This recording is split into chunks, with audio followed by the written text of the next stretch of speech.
So, we have gone through many award shows this year.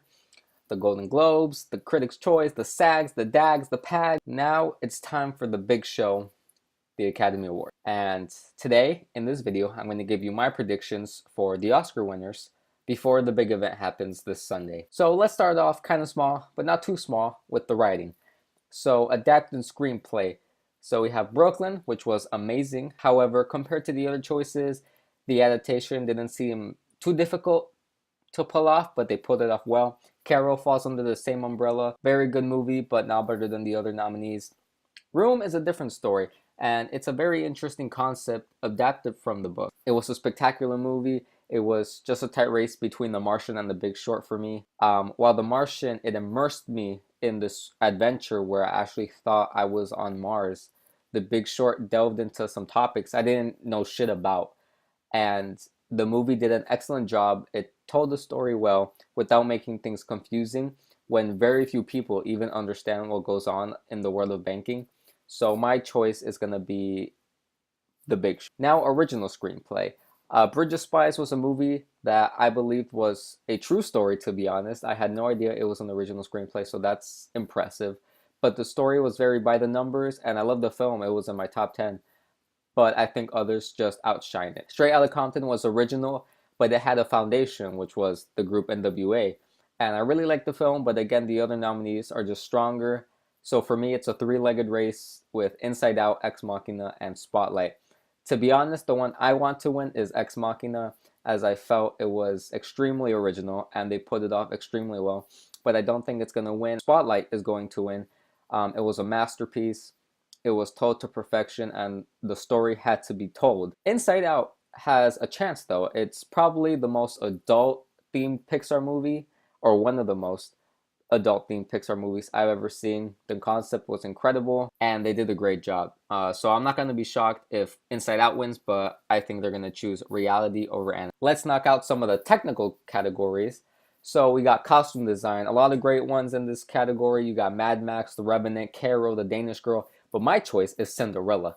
Now, when I watched Cinderella, the first thing I noticed was how great the costumes looked. It took me back to the animated Cinderella, and it worked so well as a live action. So I think Cinderella is going to win costume. Film editing. This is something I don't pay attention too much, but I should be, because editing can make or break a film. And all the choices are great, but it's got to go to Mad Max. Now, I wasn't the biggest fan of Mad Max. I really enjoyed the movie. I thought the action was great. I just wasn't crazy over it as some people were, but the editing in the movie was unreal, so Mad Max. Now, makeup and hairstyling. There's only 3 nominees in this group, and it's going to Mad Max. It looked great, and even though the makeup was just like dirt and mud, who cares, Mad Max. Production design, there is so many great choices, like you're going to hear me say a lot in this video, but it's got to be The Revenant. It's shocking how this movie was made.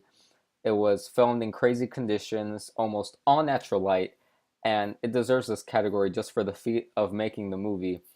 Close second, maybe Mad Max. Sound editing and mixing, I combine these two because I think Star Wars is going to win both of these categories. I don't know much about the sound side of movies and editing and mixing, but the sound in Star Wars is just out of this world. Like, all the different ship and blaster sounds, they're incredible. Speaking of Star Wars, I think it should win visual effects too, because it looked great. Nothing ever looked fake, and nothing sucked me out of the movie. So yeah, maybe The Martian could give it Star Wars a run for its money, but I put my money on Star Wars. Original score. Now, this is something that I always pay attention to in movies, and it's going to be The Hateful Eight this year. Sadly, I love to see John Williams win the Oscar for the Star Wars score, but even though I thought it was great, it wasn't his strongest performance. But The Hateful Eight might be Morricone's best score, and it's one of the things from the film I loved extremely after walking out. Original song. Now, this is a category I don't really care for, but I guess Spectre is going to win it. Sam Smith, or maybe 50 Shades of Grey. I just don't want to be associated with that bag of shit, so I'm just going to say Spectre. Cinematography. Now, this is something that I really love.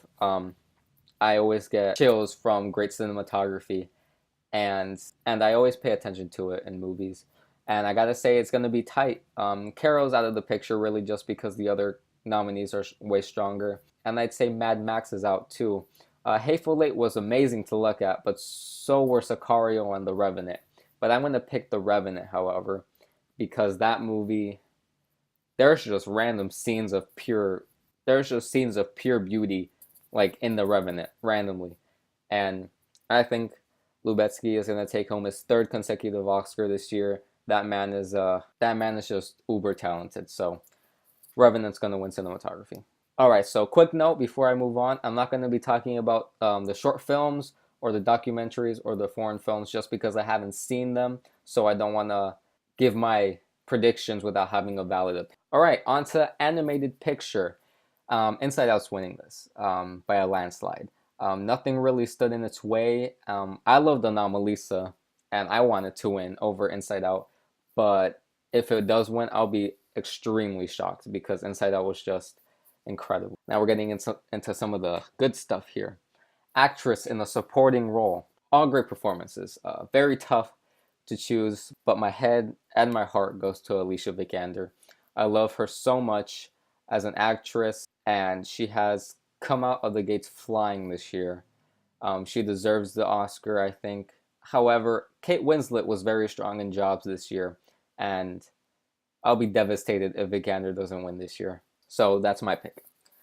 Actor in a supporting role. Again, very difficult to pick. For me, it's between Mark Rylance and Sylvester Stallone.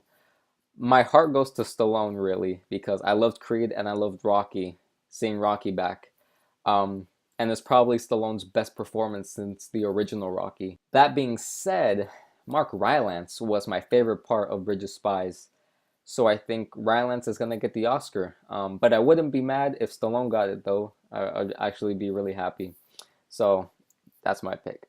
Actress in a leading role. There's only one choice in my opinion here, and that is Brie Larson. Brie Larson had one of the strongest performances of any actor, male or female, in any film this year.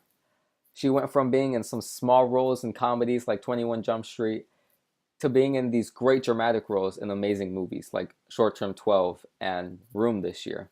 And I think she deserves the Oscar. I love Cate Blanchett and Saoirse Ronan, but it's got to be Brie.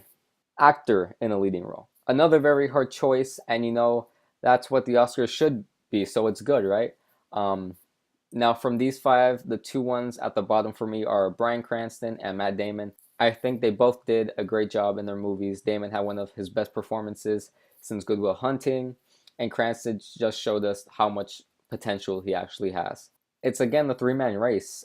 Eddie Redmayne, Michael Fassbender, and Leonardo DiCaprio. All three of these actors I love, and I love their performances. Redmayne totally transformed, and he played a transgender woman, and I believed him. Fassbender played the iconic Steve Jobs. He crushed it, totally floored me with how great he was. He was the best part of the movie in my opinion. But a man named Leonardo DiCaprio came to play in The Revenant. And this man showed that he is one of the best actors living today. He's always consistent, always puts in 100%. And this movie, he showed that. I stuck through him as Hugh Glass the entire time. I felt for him. I felt his anger, his fuel for revenge. And this boy did it all. From the emotion on his face to speaking in a different language. This is the year Leo wins his Oscar. He's been winning all the award shows up to this point. So he's gonna win, He has to, right? Best Director now. This is a category that's near and dear to my heart. One, because I give directors so much credit when it comes to movies. I think they have one of the hardest jobs. And when the director makes a great movie, I get happy.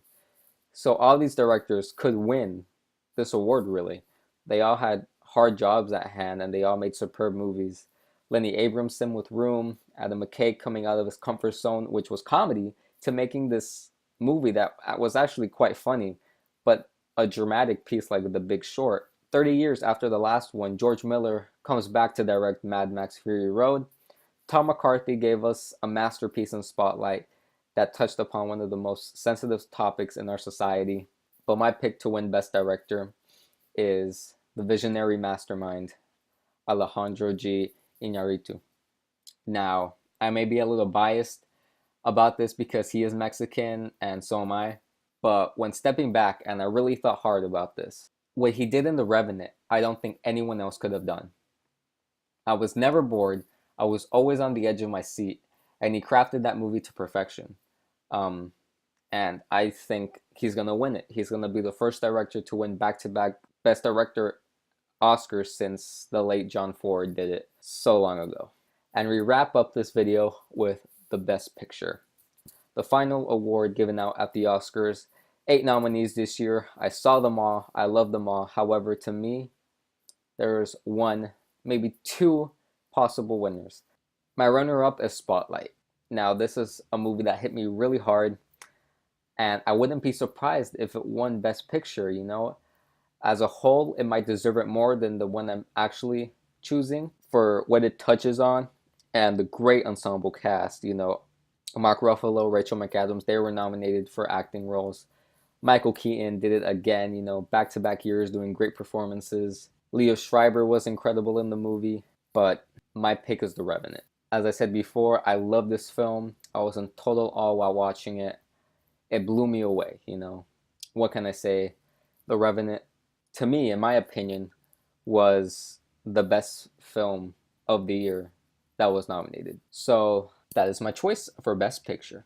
Alright guys, that will do it for my 2016 Oscar predictions. What I'm planning on doing is probably watching the Oscars live, maybe doing a live stream of pre-show and post-show with a couple of my friends. I'm not too sure, but I'm definitely making a video talking about the winners and whether I was right or totally wrong. Who knows, we'll have to wait and see this Sunday, but thank you guys for watching this video. Please subscribe and like, and I'll see you guys next time.